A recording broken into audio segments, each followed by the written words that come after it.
আজকে আমি বানাবো নিরামিষ ঢেঁকি শাক। আমি এখানে ঢেঁকি শাক ছোট ছোট করে কেটে নিয়েছি, সঙ্গে কিছু আলু নিয়েছি কেটে, দুটো আলু ছোট ছোট করে কেটে নিয়েছি। তার সঙ্গে লাগবে শুকনো লঙ্কা, কালো জিরে, সামান্য হলুদ আর নুন। এখন একটা কড়াইতে সামান্য তেল দিয়ে দিব। কড়াইটা ভালো করে গরম করে নিয়েছিলাম, তেল দিয়ে দিলাম।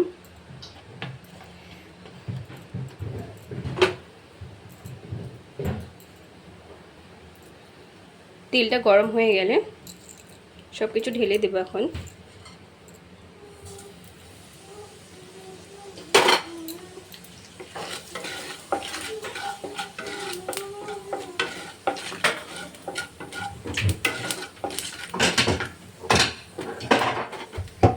কেটে রাখা ঢেঁকি শাক আর আলুগুলো দিয়ে দেব।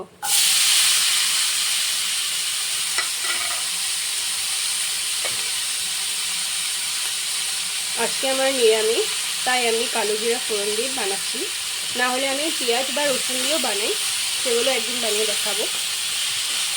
ভালো করে নেড়ে চিড়ে ঢাকা দিয়ে রাখবো।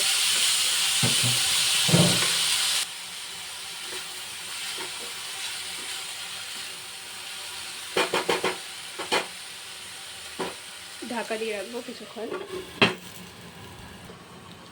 ঢাকা খুলে আবার একটু নেড়ে চেড়ে দেবো।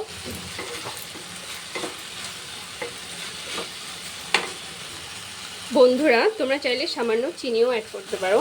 আমি সামান্য চিনি দিয়ে দিচ্ছি।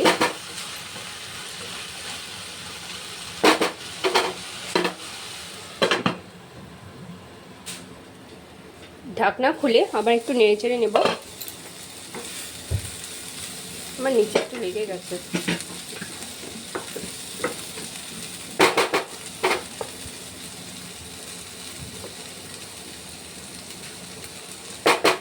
ভাজাটা আমার অলমোস্ট রেডি। গরম গরম ভাতের সঙ্গে ঢেঁকি শাক ভাজা সামান্য ঘি দিয়ে খেতে খুবই ভালো লাগে। বন্ধুরা, কেমন হয়েছে আমার রেসিপিটা? যদি ভালো লাগে শেয়ার এবং লাইক করে দিও। Thank you.